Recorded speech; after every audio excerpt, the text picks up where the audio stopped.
This presentation is on Google Photos. I personally love Google Photos. I professionally love Google Photos. This came out a little more than a year ago now, I think. Prior to Google Photos, there's been Kafka, which is still kind of floating in the ether out there. You can still kind of get to it, but they've shifted everything now to Photos. So it was Kafka, then it was Google Plus Photos. You had to be in the Google Plus service. You had to be setting up albums there, and it created a lot of barriers. If you wanted to share albums easily, somebody had to have a Google account to see your photos. It was behind too many layers or too many walls, in my opinion, and then they came out with Photos. They kind of pulled that out of Google Plus. Now Photos is its own standalone thing, and I love it. It is awesome. So what I'm going to do is go through and show you how to get Google Photos running for yourself, and then we'll talk about some ways you can use this in the classroom. I'm going to dig into some of the settings and making albums and some of the other features where you can make animations and movies and things like that. One thing I need everybody to do right now is I need you all to raise your right hand and repeat after me. During this session, if I install the Google Photos app to my phone, I will not start letting all of my photos back up to the cloud over the conference Wi-Fi. Okay, so I'm going to show you some awesome things, and I encourage you to play it as much as you can. What I worry about is anytime I do this session, I get somebody that's sitting there on their phone, they're like, oh great, there's an app for my Android or for my iPhone, I'm going to add that. And when you first start running it, it's set to auto back up your photos. So take what notes you want to. If you want to kind of dabble with the app, that's great, but whenever, pay attention to the things it tells you, because what I don't want is somebody that's got like 7,000 photos on your phone and you're starting to do that, if like 10 of us are doing that over the Wi-Fi, it might hurt the integrity of the conference. So please, Chad just shut the Wi-Fi down. Mr. Frericks, we heard you just shut the Wi-Fi down, is that correct? Oh, there is an issue? Is the Wi-Fi really not working? Oh, I guess he said there's an issue. I know he does. He does. We'll see what that brings about, and we'll roll with it. Okay, so one of the main reasons I love using Google Photos, and this slide deck, before I go further, I should mention this is in the session resources for the conference. So if you want this, it's parked there for you. You can bookmark to this. You can save it to your Google Drive. Share it with colleagues, whoever. I don't care. I freely put this stuff out there because I love sharing this stuff. So, with Google Photos, like I said, it is an app for your devices. The main thing to know is that when you are putting your photos into Google Photos, they're really on the web. So one way that I structure that and manage that is right up here on my bookmark bar. I have a little icon. This is the Google Photos icon, the big one here, the pinwheel. So anytime I want to see my photos, I launch my browser and I click that bookmark. And it takes me right to the web address, photos.google.com. So make a note of that if you are completely new to Google Photos. That's the address you want to bookmark on your computer. When you're on your phone or you're on your tablet, the app is what you want. But on your computer, if you want to get to your photos quickly and efficiently, you pull this up and you bookmark it. Now the first time you go there, depending on what accounts you're in, if you're in your work accounts, you have a work Google Photos. If you're in your personal account, you have a personal Google Photos. As we were talking about here, as we were getting started, I personally choose to back all my photos up on my phone automatically to my personal accounts. And then I might use those photos. If I'm making a slide presentation, I'm doing something in class, I might throw a picture into a slide deck. If there is a reason as a teacher where you want to maybe make an album, you're taking some photos of your students working, you can pick and choose in Google Photos and say, okay, these 10 photos were from the field day we just had. I want to send these now to my work account, and I want to make an album there. Maybe I want to send that link out to the parents. I'm going to get into some of the structures of what that looks like. But you can pick and choose where you want your photos to go, okay? So photos.google.com, if you're on your computer, that'd be a good place to be. The simplicity of Google Photos, so these are pictures I was taking this morning and yesterday and such. When I scroll down, I am automatically, the simplicity of it is, this is the menu over here. If you click on the menu, the three dots, it pops out and it tells you what these little symbols mean. These are the three areas of Google Photos. So there's the assistant, which offers suggestions to you. The place you normally start is photos. That's like your stream. So anything you took pictures of most recently are typically at the top. You scroll down, you see things going into the past. They've added a little timeline now on the right side, so you can scroll back and see things by year, by month. And then albums is where you can put some creations together. Okay, so we're going to dive into those three areas and show what that looks like. We'll get into the settings and all that. To kind of kick things off, if you haven't seen this commercial, this is the best commercial ever. Okay, just like that. We're going to take a picture this time. Ready? 1, 2, 3. I missed it. Do it again. ready, set, stop!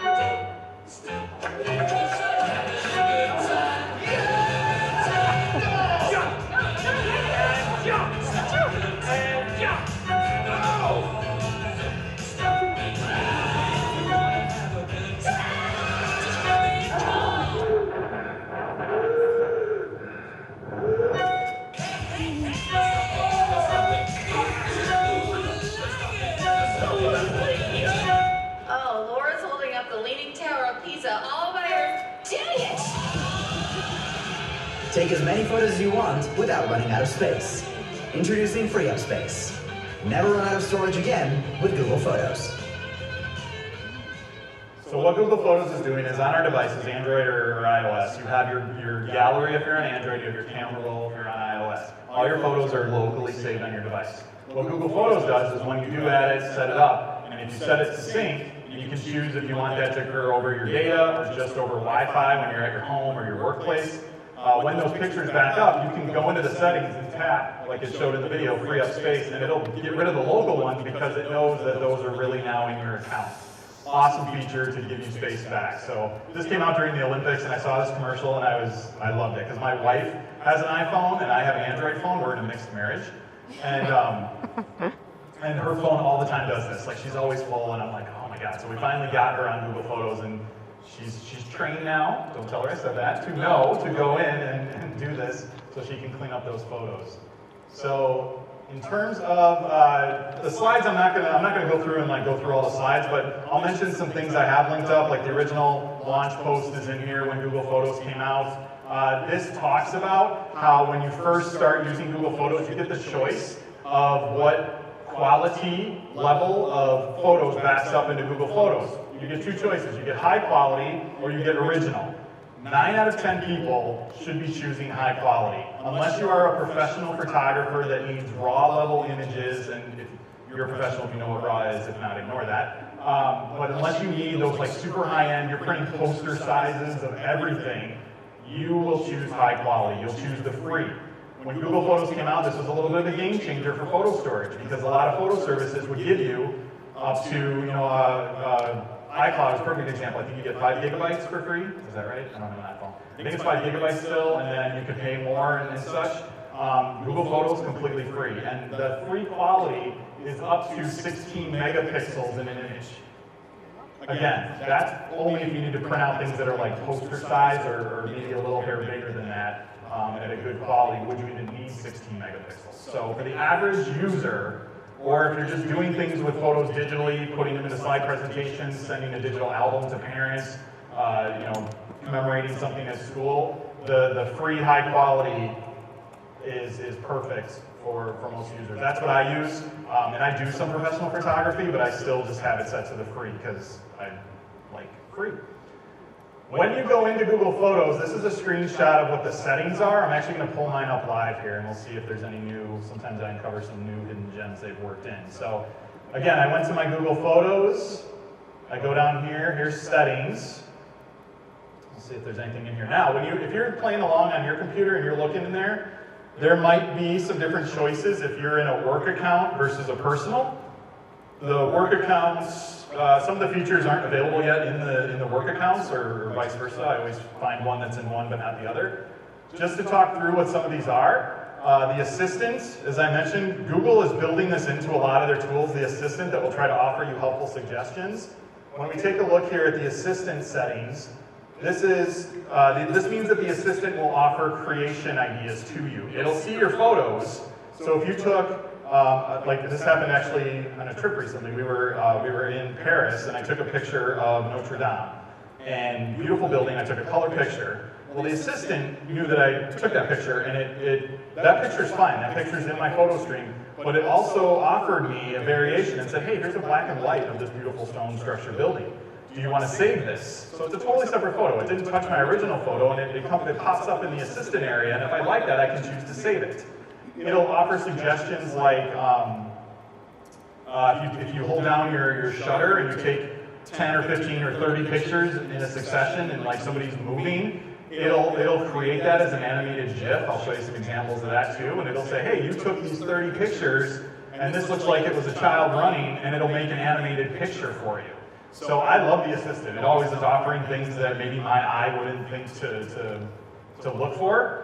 They also have the rediscover this day. That's like on Facebook how it says, here's where you were 2 years ago when you were happier than you are now. Like, and here's a photo of that day. So this offers that too. It says, here's where you were this many years ago or whatever. I like leaving those things on because if I'm bored, I'll scroll in there and kind of take a look at what that is. These other choices that are in here, again, I'm in my personal account right now. There might be some different choices in your work account. Group similar faces. So this lends itself into the search. Google's known for search. So it sees the faces and it groups them together. So you can essentially do a search by face. Like you can tap on a picture of a person and it'll bring back all those results together. I'll show you that. I'll show you an example of that. Google Drive, there is the ability to, on the left side of your Google Drive, there's a spot for Google Photos if this is checked to the on position. So you're building things probably a lot in your Google Drive. You might be making documents that you want to bring your photos into. You might be making slide presentations. So it's easier to do it when you're all in one place. So you can go to Google Photos and then take those things and move them into a document or into a slide presentation. Move, meaning it puts them in those things. It doesn't take them out of your Google Photos. It just is another door to your Google Photos.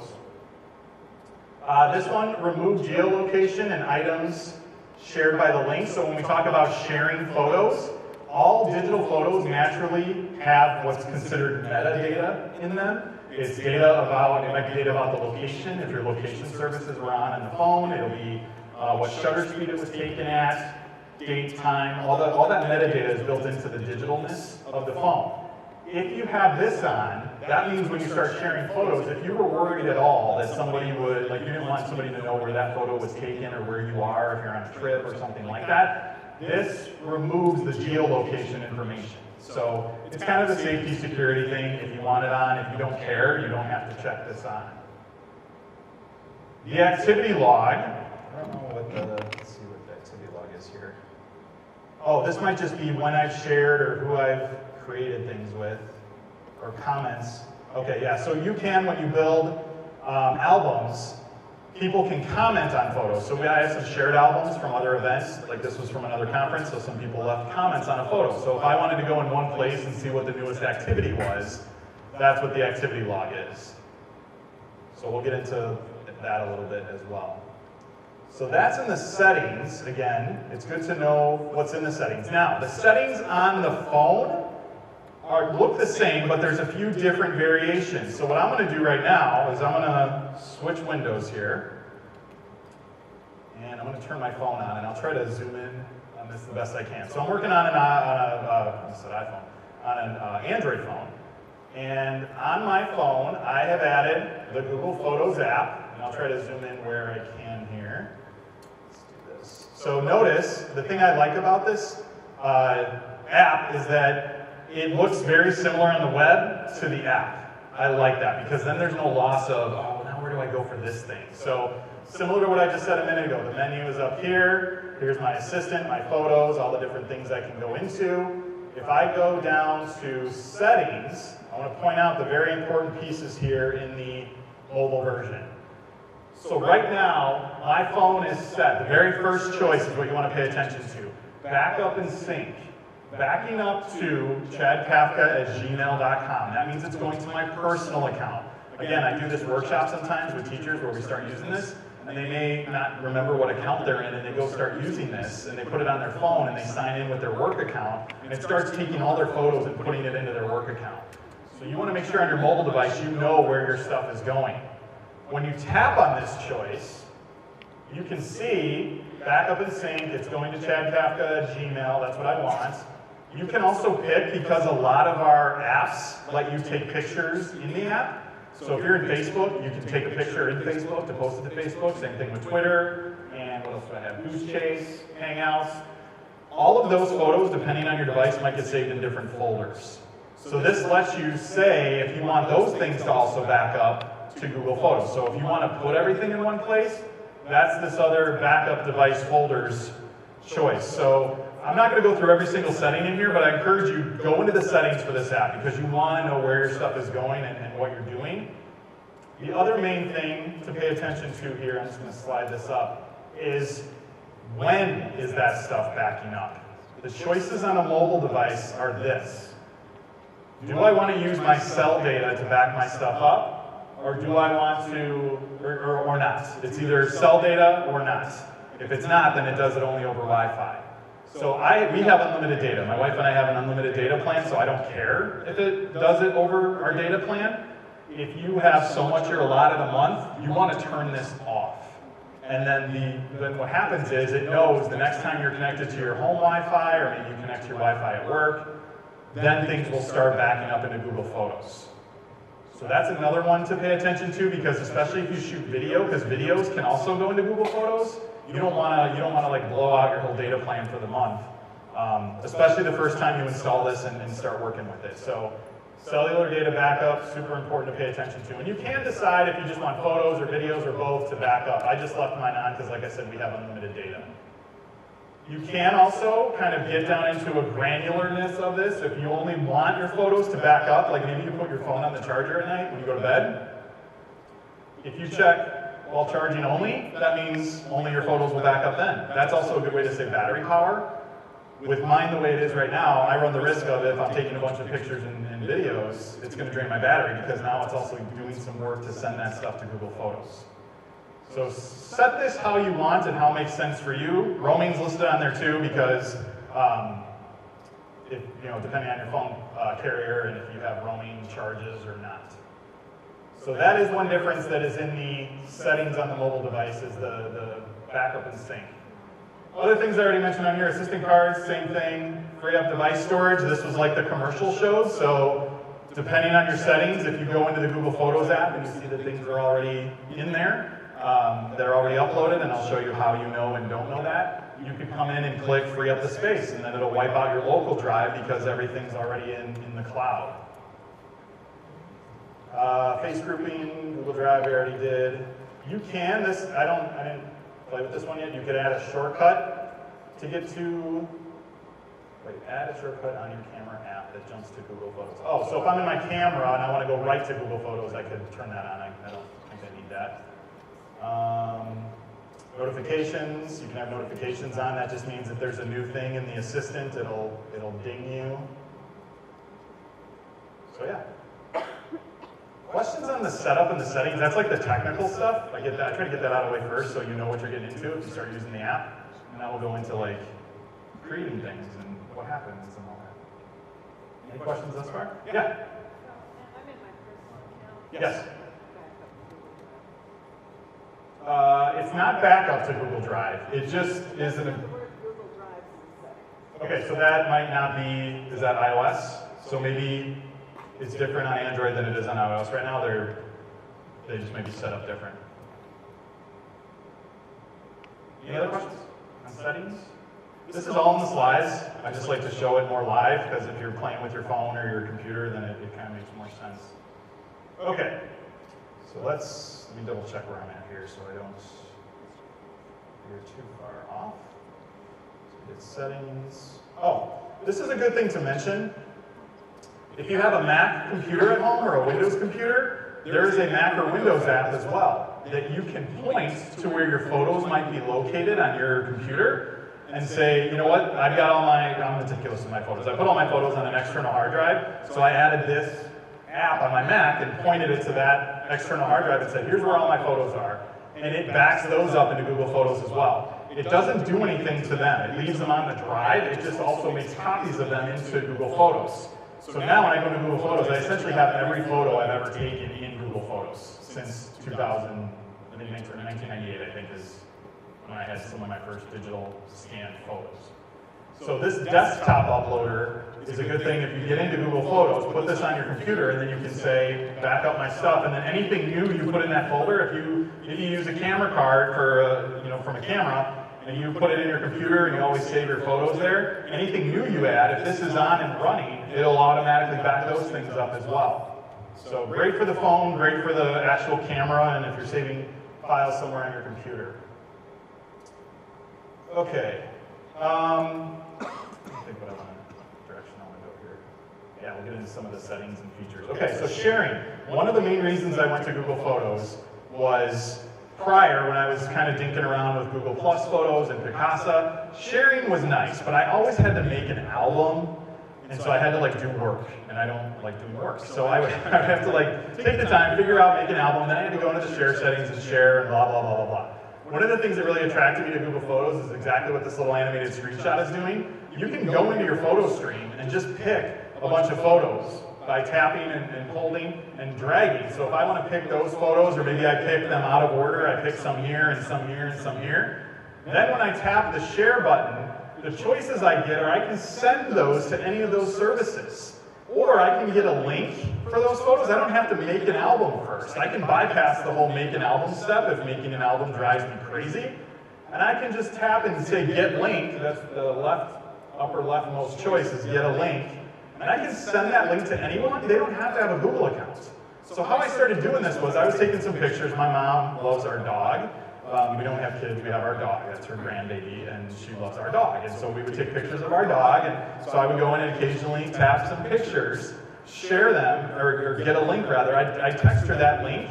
She was able to on her phone. She didn't have Google Photos at the time. She would just tap the link, and they would come up in a nice, clean, white window, just scrollable. She could just scroll down and look at them. That was all I needed. I just wanted, tap, tap, go.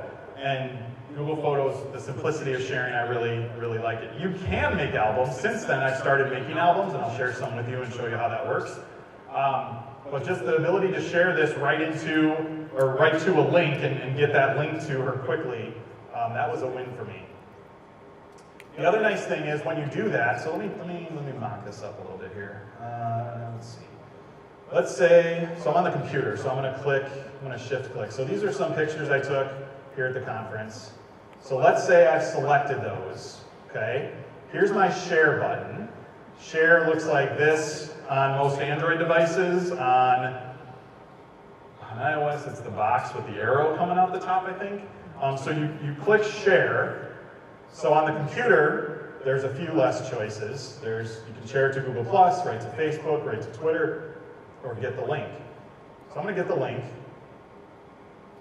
So here's the link. They also build a little copy button, so if I don't want to highlight, or maybe I worry that I'm not going to get this, I can just click copy.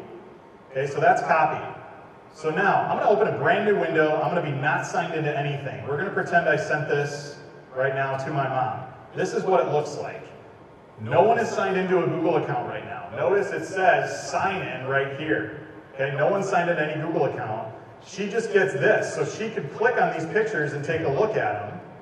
So here's a picture, oh that's great, so you can just shoot them off to anybody. So think about if you wanted to share out to parents, you're not running into every parent has to have a Google account, or they have to go through a barrier to get in or sign into something. They can just click the link and they're right there, whether they're on a mobile device, whether they're on the computer on a browser. What's also nice, and this is a good tip for teachers, if you are sending pictures to parents, if they are in a picture, or if they get a series of pictures, the thing I love about Google Photos is these pictures are not trapped in Google Photos. You can come to more options, the 3 dots. So I usually, if teachers are doing this, I tell them to give this instruction to parents. Hey, you want to download that photo? Click the menu, click the 3-dot menu. In this case, I'm looking at all of them. I can download all of these right now and keep them on my computer. Or if I'm in a particular photo, say I want to keep this photo, I can click on the menu and choose just to download this photo of my kid only. Again, no one had to sign into any account. I just sent the link and it's out there and that parent can take and use it. So this is a win for sharing photos easily as well. So sharing made easy. When we do talk about getting into albums, so I showed the menu earlier, we talked photos. if I take a look here in albums, these are albums that the user has created. So in my personal account, these are albums. If they load, we'll see here. There are albums and there are shared albums. I'm going to make a distinction between those. So these albums that I've made are just albums for, some are just for me. It's very fresh, that helps here. Still thinking. Oh, I lost Wi-Fi. Okay, backup plan. Every teacher has a good backup plan, right?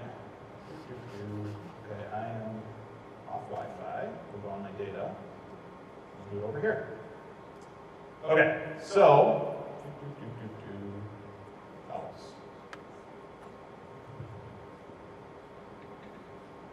So in my albums, I started an album for iTech here, and I've been throwing some pictures in there just that I collect along the way. So here's the album. Here's an album. Our church did a pet blessing last week, so I was asked to be the photographer for that. That's probably a cute one to look at, so we'll go in there. So these pictures, I picked and threw them into an album. So all different dogs, cats, whatever animals people brought. Thankfully no snakes. Our pastor did a pet blessing, because around this time of year, I forget what saint it was, there was a saint of, is it Francis? Thank you, Saint Francis. So this was an album that we thought, okay, people might want these pictures. So I made an album, and then we sent it out to our church newsletter. I just made a link, just like I did a minute ago, where I made the album just to kind of give it a nice little cover. I was trying to scroll my computer, but it's up here. In an album, you get some other choices. Like I was able to add a text box that kind of explains what's going on. And there's some other features too I'll get into, hopefully if we get the internet back. But so this was so I made an album, and then same thing like I did a little while ago. I'm in the album, I can click the share, and these are the different choices on my phone that I get. Zoom in so you guys can see these here. So I can choose to get link, I can choose to send this through an email, I can choose to send this through my text messages, Facebook, Google+, other apps that are all on my phone. So all I did was I made the album, I chose get link, this says it copied, and then I emailed that to our church secretary, and then she sent it out to our church newsletter last week and said, hey, if anybody wants pictures of the pets, here they are, click on them, download them, whatever.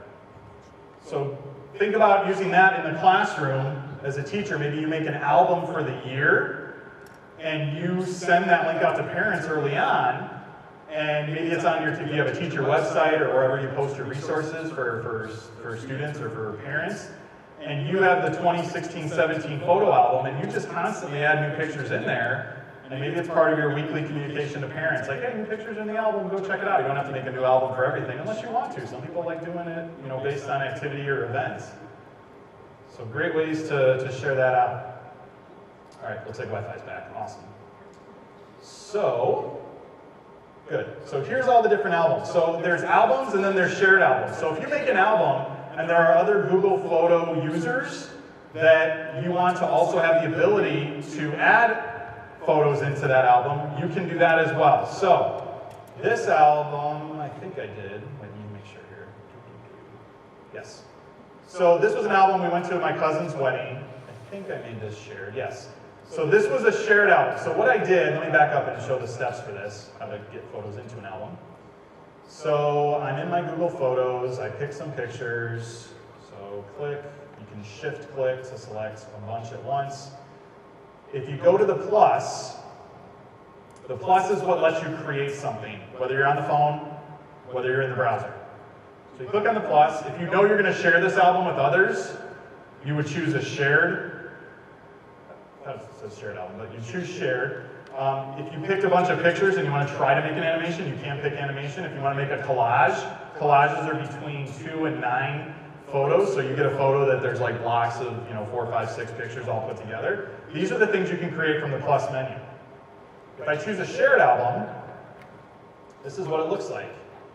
It puts it in my shared album. Oh, I lost it again. It's bouncing in and out here. Backup plan.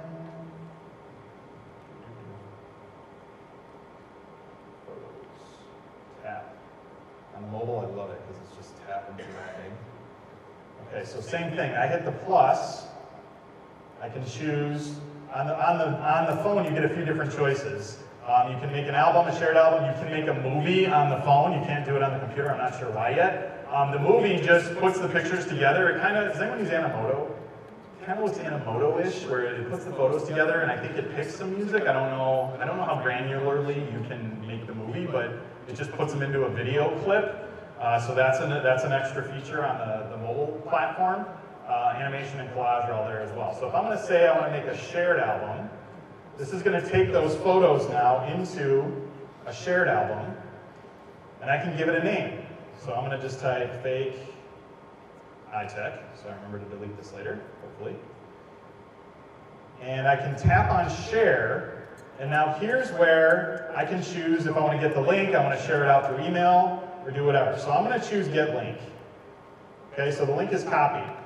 Whoever is the creator of the shared album gets godlike powers on the album, okay? So if I want to share this album to others, I can choose to allow them to also add photos. I can choose to cut that off after a certain time if I want to. What I mean by that is, now that the album is a shared album, if I tap into the menu for that album, I am the only one that can edit the album. This is part of the godlike powers. I can edit, meaning I give it the title, no one else can change the title. I am the only one that can put text in or put maps in. I'll show you that here in a minute. I am the only one that can choose what the cover picture is of the album. The shared album comes into play when you really want people to dump everything into one place. Super helpful, super handy. So if I go into sharing options for this shared album, this is what you see. So it says here, share. Anyone with the link can see these photos. That is currently on. So that means I can copy this link, send this off to people, and they'll be able to see these photos. This collaborate feature says, let others add their photos. So if other people are using Google Photos, they would get an invitation sent to them. They can click join, and then they can join this album, and they can also dump photos in as well. So if you're doing a school-wide event, you're the principal of the school, and you're going to do a field day, and you want teachers to drop photos in one place, or you're the building secretary, and maybe you manage all the photos for homecoming week, and you've got some trusted teachers out there that you know are good at taking photos. Everybody can put these photos all in this one place. What's great about this is when the photos do get put in, the name of the person who added the photo shows up in the bottom left corner, so you know who added the photo. You can take the photos out as the creator of the photos. So if there was a double, and like somebody took the same exact picture, and you're like, okay, that's dumb, we don't need the same exact picture. You can remove them. Contributors to the album can remove their own photos, but they can't take other people's photos out. So it creates this one place to dump photos. I saw a hand moving over here. Is there a question? Or maybe somebody's just stretching. It's like peripherally, I saw it. No? Okay. You can have comments. So when people are looking at the photos, if they're signed into a Google account, they do have to be signed in so you know who left the comment. They can leave a comment on photos, similar to Facebook where you get comments below photos and such. And you can, if you're the creator, it says people here, so right now I'm the only one in this album, but if other people joined, I could remove people. So say you did this with somebody and they were abusing it, or they put in some pictures that weren't supposed to be in there, you can take their rights away from the photo album. So great use for that. What's nice is when I take a look at an album that is shared, let me look at what I shared here. Here we go. So went to Paris on a trip recently, and my wife was using Google Photos. We talked our friend Becky into also using Google Photos, so I don't know if this is easy to see or not, but you can see here, like my wife's name is Sarah. This is a picture she added. This is a picture she added. This is a picture I added. Becky still hasn't officially set up her Google account, so her name is Google User. But all of us were allowed to put the pictures into one place. At the top of the album, it shows our little icons for who are members of this album right now, who has joined the album. And then me as actually my wife is the creator of this album. So let me go back to my other one so I can show this better here. As the creator of the album, if you edit a shared album, that lets you change the name. You also get these other choices up here at the top. So if you want to add a text box, so you want to tell the story of what's going on in this album. You want to add a text box, you can, as the creator, you can hit the little T symbol, and it just makes a text box, and you can just say, oh, on day 1 we were visiting Notre Dame, and on day 2 we were at Paris, and you can drag and drop and move those around in your album. So if you're a teacher making an album for the year, you could put text boxes throughout that say, this was our kickoff day in September, this was our field trip to the museum in October, this was, you know, you can kind of tell the story of what's going on in that album. The maps, I really have been liking the maps feature. The little map pin, if you were traveling, it makes you a little kind of Indiana Jones looking map that shows here's where you started and here's where you ended. If I back out here, wrong one, go back. In the Paris one I did this because it was kind of neat to see where we were going, so that'll take a second to show up. But it just shows, that's zoomed in really far.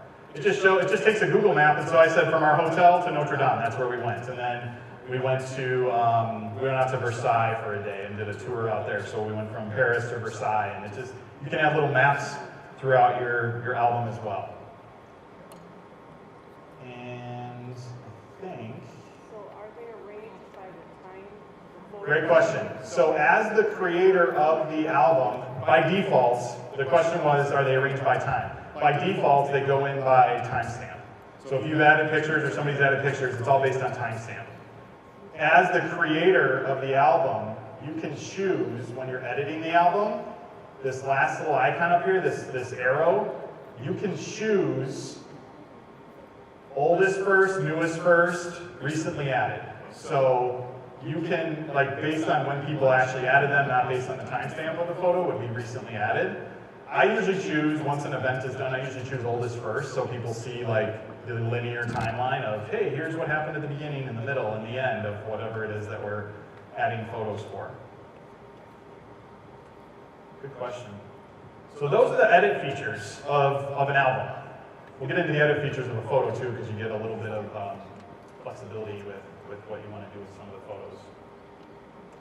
Any questions thus far on albums? Great way to curate your stuff, where our photos are always all over the place, but kind of a great way to curate. Yeah? Is there an easy way to order prints? Great question. No, that's my one hold up with this. The question was, I don't know if you guys heard it, what easy way to order prints.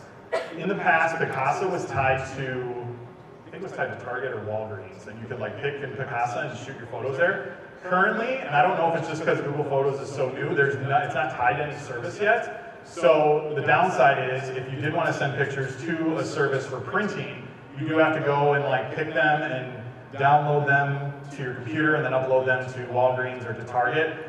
If you go to the actual store and you connect your phone up, you can pick from Google Photos as a choice, so that you could just say, I want this picture, this picture, this picture, and then do that at the kiosk. I've done that before and that worked. Yeah? Presentation says add maps.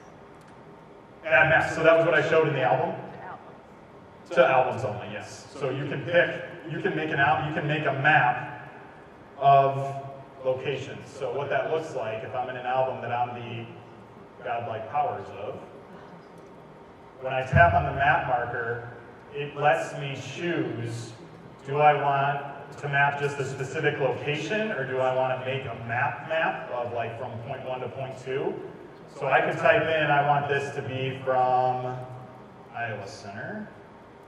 Oops. Well, we'll choose Iowa Community College because that came up first. And I want to go to Milwaukee, Wisconsin. So now if I hit the check mark, oh, that's funny. These are the little church ladies that all have Google accounts. This is actually going to send a notification to them that I just added a map. And they'd be like, what? So it just adds like a little visual to, great for a trip. We're going to delete that. Sorry, guys. Okay. So Wi-Fi. Looks like it's back. Hold our breath. Take a look at the slides. So we'll show editing photos. Oh, yeah, the search. So Google's known for search, right? So this is the cool part. Actually, let's do this on the computer. In Photos, when you click on the search bar up at the top or when you're in the app, you can search for things. So if I search dog and I hit return, this is pulling back the photos in my library that have dog in it. I mentioned we just did that pet blessing, so here it's recognizing, and this was a picture my wife sent me last night because the dog was sleeping in my spot. So it brings back pictures of the dog. Videos too. This is a video where I walk in the house and the dog is waiting right there. This is a video where she runs out of the garage. This is a slide presentation that I took a picture of that had a puppy on it. So you can just type things and it 9 times out of 10 it's pulling back accurate data. Sometimes I get a random thing mixed in and I'm like, why did that come in? Like this was a Milwaukee show that we went to that was Christopher Lloyd from Back to the Future. So I have no idea why dog. Maybe he looks like a dog with the hair. Somehow it sees that. It's not even a good picture, so I don't know how it knows that. Here's a little animated one. This was at the vet, where the vet walked to the counter where the treats are, and she knows that, so I just was like snapping some pictures, and this animated for me. I didn't even mean to make this an animated one, but this came back and said, oh, here's an animated picture suggestion. So you can search things. The other things you can search come down here to the faces. So here, this is recognizing faces from all my photos. So here's the good use case.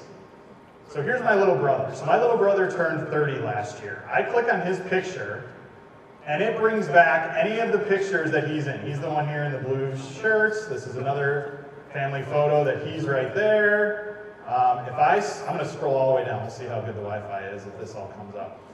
So I'm going to scroll down all the way back to probably first pictures I have. This is him when he's in like middle school, I think. So it recognizes faces, and it recognizes faces really well. When Google released this, they did a demo on stage, and I've done this with my niece now. My niece is turning 3 in December. When I search my niece in here, I tap on her face, babyest picture. The first picture I have of her when she was a baby up till she's 3 now. I mean, think of how much the face changed in those 3 years. All those pictures come up. His wife contacted me last year for his 30th birthday and said, hey, I'm putting a slideshow together for Jeremy. Anybody got any great pictures? I do. Went into Google Photos. What do you think I did? How did I get this to her quickly? I tapped his face. Then what did I do? Yeah, I didn't share an album because it's not an album. This is just a search. I just selected all on that screen. I clicked on the first picture at the top. I shift-clicked on the picture at the bottom, and I sent her the link. This is what I didn't realize until I just did this presentation a month ago. When I sent all these pictures, I was scrolling through here, and oh, here's a picture of him and his old girlfriend. And here's a picture that's a little higher up. There's another picture up here of another girl he dated. Both of them we didn't like, so they're both gone out of the picture. No, that's the same girl. But so I sent all these pictures to this is the girl. Couldn't stand her. Sorry. So I sent this to my now sister-in-law, and then she never even told me. And so then I was doing this presentation, I was scrolling through all these pictures, like, oh, that probably wasn't a good idea. But it's just great how quickly you can click, go, and select things and have them fire off. So that's another search feature is the faces. You can name these pictures, so if I click this little arrow, it's going to show all the faces it recognizes in my Google Photos. I chose to start putting names in. It doesn't know who you are, it's just searching based on visual similarities, but I started putting names in just because I was trying to see what that would do. But it just pulls all these pictures in, which is kind of neat. That scares some people. I personally like it. I think it's just a great way to visually search. Now, I didn't see, where did you get all your pictures? I'm just trying to see on mine. So where did your little people... So when you click the search bar, so I'm on the computer. If I click the search bar, if I have photos in there, it recognizes faces and it pulls them in here. Okay, thank you. And then you can click the arrow. If the person you're looking for isn't here, you can click this little arrow and see all the faces that it recognizes. So, okay, teacher, how would you use this as a teacher? What would you do? How would this be beneficial, the face search? Mm-hmm. For what though? Let's talk about that a little more. Like what would... You can do it with the digital portfolio. So you need to find some pictures of a particular kid, and you want to, if they're making some kind of portfolio, or maybe they're going to make an avatar for a web service they're using, and they need a face. Maybe it's that kid's birthday, and you're teaching elementary, and you like to put the picture up on the slide board of the kid that's walking in. You got to find some pictures of him really quick. You can search and pull those into a slide deck. Some great uses there. Other things you can search. So again, I clicked on the search page. I could search specifically just videos. Anything that it thinks is selfies, anything that's movies, anything that's animations. If I do show more, collages, creations, So I can kind of search by type, I guess, is what all these things are. So if I wanted to just see whatever selfies I have, let's see what comes up here. So this was just today with Jonathan Wiley. These were, so this wasn't a selfie, but it thinks because it's a close-up face picture that it thinks it's a selfie. So if I, for whatever reason, was looking for a selfie, then maybe that would bring that in. Animations, if I search on those animations, some of these are neat. I like the animations. So when we were in Paris recently at the Eiffel Tower, it like sparkles once an hour, so this was cool. We were just looking up and I just fired off a bunch of pictures. What else? Some of them it makes like I don't even plan for it. The one that I didn't, oh, the dog one was one I didn't plan for. I just took a bunch of pictures and it added them in. This was cool. This was an old-time movie theater that I just thought was neat with the lights all moving, and I fired, I think, maybe 5, 6 pictures. Well, it had to be more, I guess. It looks like that's actually maybe 10 pictures or 15, and it animated it together. So some cool ways to play with animations. The other search items in here are location. So if I had on my phone the ability for the pictures, if my GPS was on at the time, and it knows I took pictures in Paris or Milwaukee or Muskego or Franklin, if I click those, then those pictures would come up based on location. And I could type Paris in the search bar and it would bring up pictures that I took in Paris. Or pictures that visually it knows are from Paris, like of the Eiffel Tower. So just great ways to find your stuff. Okay, let me double check my notes here. Oh, I'll play this. I don't know why this is a thing, but you can search by emoji.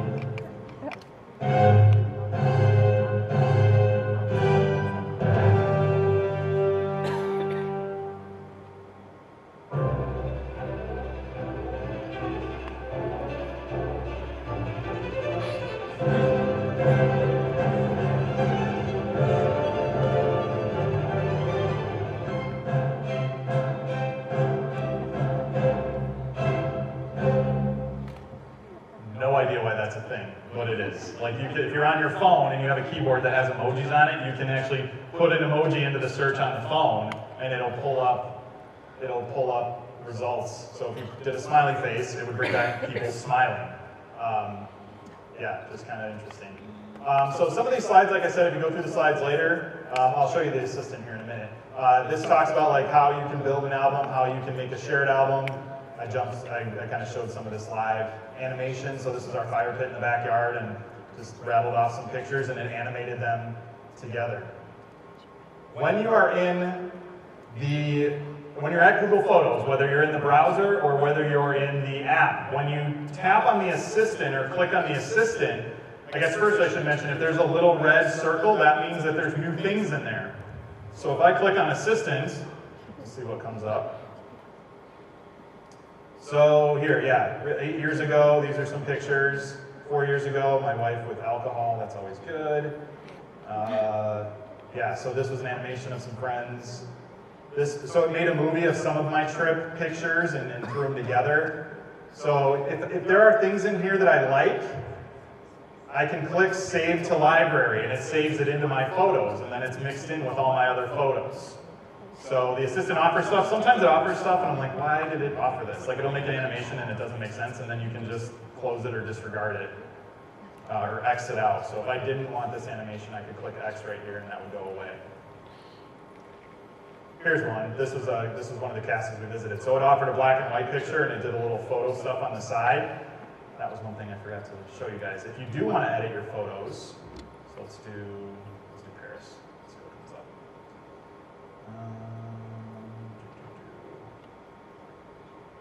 Find a building. Here, let's do Eiffel. So 2 Fs?